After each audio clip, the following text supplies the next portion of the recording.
तो चलिए आइए जानते हैं कि कार्टेशियन प्लेन असल में क्या होता है। आपको ये जो हॉरिजॉन्टल लाइन दिखाई दे रही है इसे हम एक्स एक्सिस कहते हैं। हम किसी भी पॉइंट को कार्टेशियन प्लेन पे प्लॉट कर सकते हैं। तो भाई यहाँ पर अब हम बात कर रहे हैं क्वाड्रेंट्स। इस पूरे चैप्टर के बेसिक्स हमने जल्द से जल्द और अच्छे से अच्छे समझाने की कोशिश की है। सो हेलो एवरीवन, यार लास्ट क्लास में हम लोगों ने चैप्टर नंबर 3 कोऑर्डिनेट ज्योमेट्री को स्टार्ट किया था, जहां हमने पूरे चैप्टर के बेसिक्स सिर्फ और सिर्फ 20 मिनट में खत्म किए थे।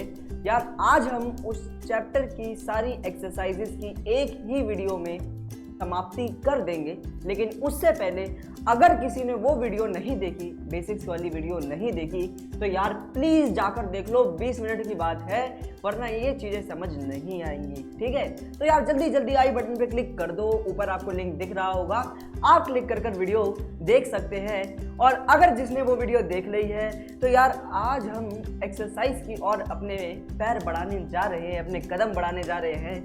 तो चलिए शुरू करते हैं।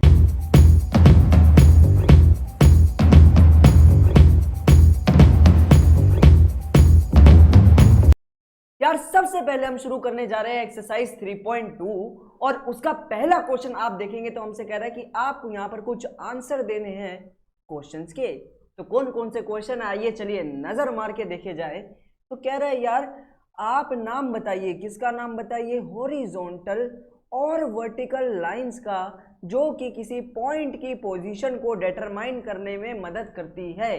तो मैंने कहा था यार अगर आपको कार्टेशियन प्लेन याद हो तो उसके अंदर एक हॉरिजॉन्टल लाइन होती है और एक वर्टिकल लाइन होती है ना। एक हॉरिजॉन्टल लाइन होती है और एक वर्टिकल लाइन होती है। इस हॉरिजॉन्टल लाइन को हम एक्स एक्सिस कहते हैं और इस वर्टिकल लाइन को हम वाई एक्सिस कहते हैं, है ना। तो भाई सीधे सीधे वो दो लाइनों के नाम हमारे क्या है, एक है एक्स एक्सिस जो कि मेरी हॉरिजॉन्टल वाली है और एक है मेरी वाई एक्सिस जो कि मेरी वर्टिकल वाली लाइन है। क्या बात समझ आ रही है? मैंने कहा हाँ। अब कह रहा है name each part of the plane formed by above two lines. इन दो लाइनों के द्वारा जो पार्ट्स डिवाइडेड होते हैं उन पार्ट्स को हम क्या कहते हैं, याद होगा, हम इसे क्वाड्रेंट 1 कहते हैं। अगर जिसको याद है बहुत अच्छी बात है। इसे हम क्वाड्रेंट 1 कहते हैं, इसे हम क्वाड्रेंट 2 कहते हैं, इसे हम क्वाड्रेंट 3 कहते हैं और इसे हम क्वाड्रेंट 4 कहते हैं। ये दो लाइनें इंटरसेक्ट होने पर 4 हिस्सों में बढ़ जाती है और हर हिस्से को हम क्या कहते हैं बच्चों, हर हिस्से को हम क्वाड्रेंट नाम से जानते हैं, है ना। मैंने कहा हाँ। अब आगे देखेंगे तो कह रहा है नेम द पॉइंट, वो पॉइंट का नाम बताइए जहां पर ये दो लाइनें इंटरसेक्ट करें। तो मैंने कहा बड़ी ध्यान से देखेंगे तो हमें पता लगेगा कि ये दो लाइनें इंटरसेक्ट करती हैं इस पॉइंट पे, और इस पॉइंट को बच्चों हम ओरिजिन नाम से जानते हैं। लास्ट वीडियो में हम लोगों ने बहुत ही डिटेल में सारी चीजें जानी हैं, तो प्लीज जाकर देख लो। जिसने देख ली है उनको हम कहेंगे कि ये क्वेश्चन खत्म हो गया है। और बढ़ चलते हैं अपने इस एक्सरसाइज के लास्ट क्वेश्चन की तरफ। यार इस एक्सरसाइज का लास्ट क्वेश्चन बड़ा ही कमाल का है और बड़ा ही मजेदार क्वेश्चन है। देखते हैं क्वेश्चन हमसे कह रहा है कि यहाँ पर आपको कुछ क्वेश्चन दे रखे हैं, उनका हमें आंसर देना है। तो सबसे पहला क्वेश्चन अगर आप देखेंगे तो हमसे क्या कह रहा है कि भैया कोऑर्डिनेट्स लिख दो किसके, पॉइंट बी के। तो मैंने कहा भैया पॉइंट बी दिखा कि नहीं दिखा, मैंने कहा हाँ दिख गया, ये रहा पॉइंट बी। और मैंने कहा हर कोऑर्डिनेट x, y की फॉर्म में होता है, ऐसा हमने लास्ट क्लास में पढ़ा था। तो भाई b पॉइंट से x एक्सिस की तरफ भाग जाओ। तो x एक्सिस पर भागे तो क्या आया, -5। मैंने कहा ठीक है, x की जगह -5 आ गया। और यहाँ से अब y की तरफ भाग जाओ। y की तरफ भागे तो भैया क्या आया, मेरा 2 आया। तो इसके कोऑर्डिनेट्स भैया क्या हो गए, -5, 2। x की तरफ भागे तो -5, y की तरफ भागे तो 2। ऐसे ही आपको कोऑर्डिनेट्स लिखने हैं बच्चों पॉइंट C के। तो मैंने कहा जरा इस तरफ नजर घुमा के देखिए, पॉइंट C दिखा। मैंने कहा हाँ दिख गया, मैं थोड़ा सा इधर हो गया ताकि आप लोगों को दिख जाए। इसके भी कोऑर्डिनेट्स बच्चों x, y की फॉर्म में होंगे, है ना। अब यहां पर x की तरफ भागू, चलो x एक्सिस की तरफ भागो यार। जब हम x एक्सिस की तरफ भागेंगे तो बच्चों हमारे हाथ लगेगा 5। तो भैया x की जगह डाल दो 5। अब y एक्सिस की तरफ भागेंगे तो y एक्सिस में भी हमारे हाथ लगेगा -5। क्या बात समझ आई? मैंने कहा हाँ बात समझ आई। ये बच्चों -5 है इसलिए -5 लिखा है। अब वापस से इधर आ जाते हैं और क्वेश्चन हमसे कह रहा है कि आपको कोऑर्डिनेट्स लिखने हैं। कौन से पॉइंट के? L पॉइंट के। क्या आपको ये L पॉइंट दिखाई पड़ रहा है? मैंने कहा हाँ ये L पॉइंट तो मुझे दिखाई पड़ रहा है। इस L पॉइंट के हमें क्या लिखने हैं बच्चों? कोऑर्डिनेट्स लिखने हैं। तो मैंने कहा कोऑर्डिनेट तो बच्चों x, y की फॉर्म में होंगे। क्या क्या आएगा बच्चों? x की तरफ भागो भागो भागो भागो, x की तरफ x की तरफ x की तरफ। भैया x की तरफ क्या आ गया? x की तरफ मेरा आ गया 0। क्या आ गया? 0। और y की तरफ भागे तो मेरा क्या है? y एक्सिस पर मेरा 5 है। तो बच्चों इसके कोऑर्डिनेट हो गए मेरे 0,5। हालांकि ये चीज हमने पिछली क्लास में बहुत अच्छे से सीखी हुई है। उसी प्रकार से आपको कोऑर्डिनेट्स लिखने हैं पॉइंट M के। तो मैंने कहा बच्चों पॉइंट M देखो, पॉइंट M दिखाई पड़ेगा आपको यहाँ, है ना। अब ये पॉइंट M के कोऑर्डिनेट्स भी बच्चों x, y की फॉर्म में होंगे। x पे आपको तो यार -3 दिखाई ही पड़ रहा होगा। और y की तरफ भागो, y एक्सिस की तरफ भागे तो हमारे पास क्या आ जाएगा? 0 आ जाएगा। तो भैया इसके कोऑर्डिनेट्स -3, 0 हुए कि नहीं हुए? मैंने कहा हाँ हुए। अब आपको कोऑर्डिनेट नहीं, अब आपको ऑर्डिनेट लिखना है। भैया ऑर्डिनेट आपने पढ़ाया था लेकिन भूल गए। हाँ हमने पढ़ाया था कि भाई हर कोऑर्डिनेट x, y की फॉर्म में होता है। इस x वाले को हम एब्सिसा बोलते हैं। इस x वाले को हम एब्सिसा बोलते हैं और इस y वाले को हम ऑर्डिनेट बोलते हैं। तो फिलहाल के लिए हमसे ऑर्डिनेट यानी y वाला पूछा है। क्या पूछा है? y वाला पूछा है। किसका? h का। तो मैंने कहा पॉइंट h दिखा कि नहीं दिखा? मैंने कहा हाँ दिख गया। अब पॉइंट h का y वाला कोऑर्डिनेट, तो y की तरफ भाग जाओ। y वाला कोऑर्डिनेट क्या पड़ा बच्चों? -3 पड़ा। तो भाई इसका ऑर्डिनेट क्या आया? -3, यानी y पर इसका क्या पड़ेगा? -3 पड़ेगा। क्या बात समझ आई? मैंने कहा हाँ। अब उसी प्रकार से आपसे एब्सिसा पूछा है पॉइंट D का।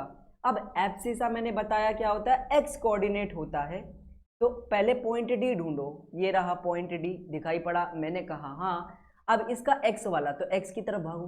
x की तरफ क्या पड़ा? 6। तो भैया इसका एब्सिसा भी क्या आएगा? इसका एब्सिसा आएगा 6। मैंने कहा ओके। अब कह रहा है कि भैया एक पॉइंट ढूंढिए जिसके कोऑर्डिनेट्स -3, -5 हो।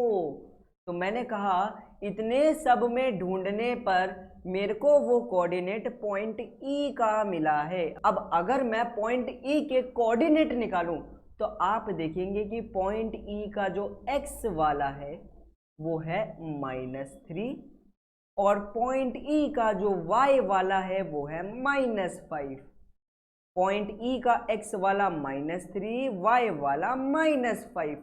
तो -3 और -5 कौन से पॉइंट के कोऑर्डिनेट निकले? वो निकले पॉइंट E के कोऑर्डिनेट। अब लास्ट वाला पार्ट देख लेते हैं। तो लास्ट वाला पार्ट हमसे बोल रहा है कि भैया 2, -4 कौन से पॉइंट के कोऑर्डिनेट है?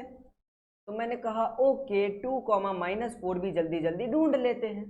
तो मैंने कहा यार 2, -4 मेरे को G पर दिखाई पड़ रहा है। देखो यार G के कोऑर्डिनेट्स निकालो। पहले x वाला निकालोगे तो क्या आएगा? 2 आएगा। y वाला निकालोगे तो क्या आएगा? -4 आएगा। तो इसके कोऑर्डिनेट हो गए 2, -4। क्या बात समझ आई? मैंने कहा हाँ। वो पॉइंट हमें कौन सा दिखा बच्चों? वो पॉइंट हमें दिखा पॉइंट G।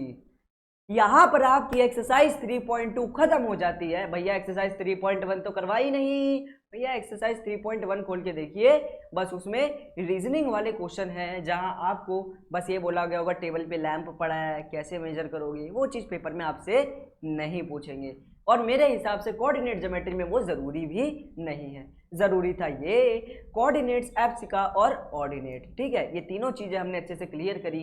अब बढ़ चलते हैं एक्सरसाइज 3.3 की ओर। एक्सरसाइज 3.3 का बच्चों क्वेश्चन नंबर 1 हमसे कह रहा है कि इन पॉइंट को सबसे पहले आपको कार्टेशियन प्लेन पर प्लॉट करना है, मतलब कार्टेशियन प्लेन पर दर्शाना है। उसके बाद इनका क्वाड्रेंट भी लिखना है।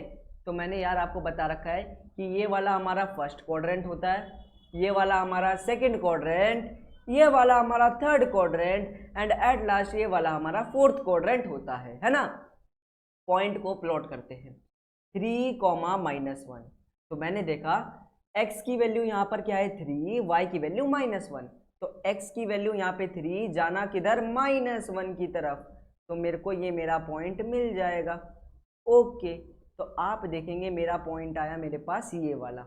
अब आप यहाँ पर देखेंगे कि मेरा x वाला कोऑर्डिनेट क्या है यार, x वाला कोऑर्डिनेट 3 और y वाला कोऑर्डिनेट मेरा क्या है -1 है। क्या बात समझ आ रही है?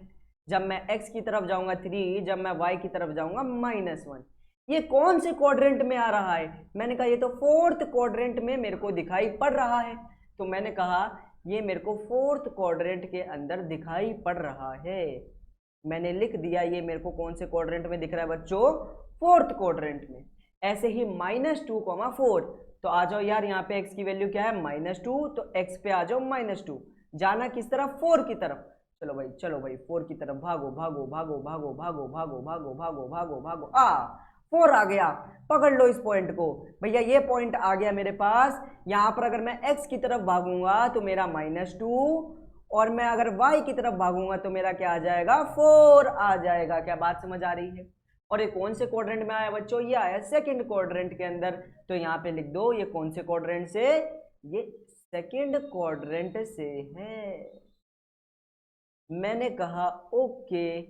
ऐसे ही 1,2, x की वैल्यू क्या 1 और जाना किस तरफ 2 की तरफ, 2 ऊपर है -2 नीचे है। तो मैंने कहा ओके, ये पॉइंट मेरे हाथ लग गया। अब आप देखेंगे यहाँ पर x की वैल्यू क्या है, x की तरफ जाओगे 1, y की तरफ जाओगे क्या पड़ेगा बच्चों, y की तरफ जाओगे 2 पड़ेगा। क्या बात समझ आई? कौन से क्वाड्रेंट में आया, ये आया मेरे फर्स्ट क्वाड्रेंट के अंदर। लिख दो यहाँ पे फर्स्ट क्वाड्रेंट। मैंने कहा ओके। ऐसे ही आपका -1,0 है। तो मैंने कहा -1,0 देखेंगे तो x की वैल्यू क्या है -1 है और y की वैल्यू क्या है 0। तो ये वो पॉइंट है जहां x की वैल्यू -1 और y की वैल्यू 0। ये कौन सी एक्सिस पे आ रहा है, ये आपका आ रहा है किसी क्वाड्रेंट में नहीं, ये आ रहा है आपका x एक्सिस के ऊपर। मैंने आपको बताया था x एक्सिस के ऊपर कोई भी कोऑर्डिनेट बच्चों x, 0 की फॉर्म में होगा और यहाँ पे x की जगह क्या है -1 है। क्या बात समझ आ रही है? मैंने कहा हाँ। अब -3, -5 भी देख लेते हैं। x की वैल्यू -3, जाना -5 की तरफ, -5 जब तक नहीं आएगा तब तक सफर जारी रखो। ये आ गया मेरा -5। मैंने कहा वाह, आ गया मेरा -5। तो मैंने कहा यहाँ से x की तरफ भागोगे तो देख लो यार -3 पड़ेगा, y की तरफ भागेंगे तो क्या पड़ेगा -5 पड़ेगा। कितना सिंपल सवाल था। और ये आपका कौन से क्वाड्रेंट में आ रहा है, ये आपका थर्ड क्वाड्रेंट में आ रहा है। बहुत बढ़िया, यहां तक का क्वेश्चन बहुत आसान था। अब बढ़ चलते हैं आज के आखिरी क्वेश्चन की तरफ और यहां पर हमारा चैप्टर पूरी तरीके से समाप्त हो जाएगा। तो यहां पर आपको एक टेबल के अंदर कुछ कोऑर्डिनेट्स दे रखे हैं और इन पॉइंट को आपको प्लॉट करना है इस कार्टेशियन प्लेन के ऊपर, और ये भी बताना है कि ये कौन से क्वाड्रेंट में या कौन सी एक्सिस पर आ रहे हैं। तो सबसे पहला आप देखेंगे, यहाँ पर आप देखेंगे कि आपका x जो है वो -2 है और y जो है वो 8 है। आप दूसरे वाला देखेंगे तो आप देख पाएंगे यहाँ पे आपका x जो है -1 है, y जो है 7 है। आप तीसरे वाला देखेंगे यहाँ पे x जो है 0 है, y जो है -1.25 है। आप यहाँ चौथे वाला देखेंगे यहाँ पे x आपका 1 है और y आपका 3 है। आप पांचवें वाला देखेंगे तो देख पाएंगे यहाँ पे आपका x जो है वो 3 है और y जो है वो -1 है। अब इन 5 पॉइंट को आपको यहाँ पर क्या करना है बच्चों, प्लॉट करना है। सबसे पहला -2,8, तो आ जाओ जल्दी से -2 पर। अब भागना किसकी तरफ, 8 की तरफ। यार 8 तो इसके अंदर है ही नहीं, एक 7 बना लो और यहाँ पर एक 8 बना लो, ठीक है 8 तक बना लेते हैं। चलो -2 से भागेंगे किस तरफ, 8 की तरफ। चलो चलो चलो चलो चलो चलो चलो, जब तक नहीं आएगा तब तक नहीं रुकेंगे। चलिए 8 आ गया मेरा यहाँ पे मैंने कहा ओके। अब आप यहाँ पर देखेंगे कि x की वैल्यू -2, x की तरफ भागोगे तो -2 आएगा, y की तरफ भागोगे तो क्या आएगा बच्चों 8 आएगा। क्या बात समझ आई? मैंने कहा हाँ। उसी तरह -1,7। अब भाई -1 से स्टार्ट करेंगे और 7 की तरफ भागेंगे। चलो चलो चलो चलो चलो चलो 7 पे रुकना, उससे पहले नहीं रुकना। मैंने कहा रुक गए, तो ये आ गया मेरा 7। आप देखेंगे यहाँ पे y की तरफ भागेंगे तो 7 और x की तरफ भागेंगे तो -1 पड़ेगा। पॉइंट का नाम लिख दो -1,7। बहुत बढ़िया। अब आते हैं अगले पे 0, -1.25। तो पहले x पर आ जाओ 0। अब यहाँ पे -1.25 की तरफ भागना है। चलो यहाँ कहीं पड़ेगा 1 और 2 के बीच में मेरा पड़ेगा -1.25 और x की वैल्यू तो खैर मेरी 0 ही है। ओके। और मैंने ऐसा पढ़ाया भी था यार कि y एक्सिस पे कोई पॉइंट होगा तो वो 0, y की फॉर्म में होगा, है ना। तो यहाँ पर ये 0, y की फॉर्म में, इसलिए y एक्सिस पे आएगा। आगे 1, 3 है। 1 से स्टार्ट करना है, 3 तक भागना है। चलो चलो चलो चलो 3 ना आए तो रुकना नहीं। हा 3 आ गया। तो ये मेरा पॉइंट 1, 3 है। आप यहाँ से देखेंगे x पे मेरा 1, y पे मेरा 3 पड़ेगा। लास्ट है 3, -1। तो मैंने कहा 3, -1, 3 से स्टार्ट करेंगे, -1 पे जाके रुक जाएंगे। तो आप देखेंगे कि यहाँ पे आपका y -1 है और x जो है 3 है। ओके। अब क्वेश्चन कह रहा है कि ये कौन से क्वाड्रेंट और कौन सी एक्सिस पर आते हैं, ये भी लिख दो। तो मैंने कहा यार पहले वाला पॉइंट याद करो। पहले वाला पॉइंट आया मेरा यहाँ, ये है मेरा सेकंड क्वाड्रेंट, तो ये आया मेरे सेकंड क्वाड्रेंट के अंदर। अरे दूसरे वाला भी मेरे कौन से क्वाड्रेंट में आया? सेकंड क्वाड्रेंट के अंदर आया। अरे तीसरे वाला 0, y की फॉर्म में था, मैं कह सकता हूँ ये मेरा y एक्सिस पे आएगा। मैंने कहा हाँ। अब अगले वाला 1, 3 मेरा कौन से क्वाड्रेंट में? फर्स्ट क्वाड्रेंट के अंदर आया। लिख दो यार फर्स्ट क्वाड्रेंट के अंदर आया है। और अगर मैं लास्ट वाला देखूं तो मैं देख पाऊंगा कि ये मेरा आ रहा है यार इस वाले क्वाड्रेंट में, ये मेरा फोर्थ क्वाड्रेंट है। अच्छे से देख लो, ये मेरा फोर्थ क्वाड्रेंट है। यार ये वीडियो तब तक समझ नहीं आएगी जब तक पिछला कॉन्सेप्ट क्लियर नहीं होगा, इसलिए पिछली वाली वीडियो देख लो, प्लीज़ देख लो, बहुत ज़रूरी है यार। आज के लिए इतना ही, हमारा चैप्टर यहाँ पर ख़त्म। चैप्टर नंबर 3 बहुत छोटा सा चैप्टर था और बहुत बेसिक और इम्पॉर्टेंट चैप्टर भी था, क्योंकि अगले चैप्टर्स में ये चैप्टर इम्पॉर्टेंट है। तो आशा करते हैं कि आपको ये पूरा इजी सा चैप्टर समझ आ गया है। और यार तब तक के लिए प्रैक्टिस करते रहो। और साइंस की वीडियो भी आपके सामने दिख रही होगी, आप उस पर क्लिक कर सकते हैं। और तब तक के लिए बाय बाय।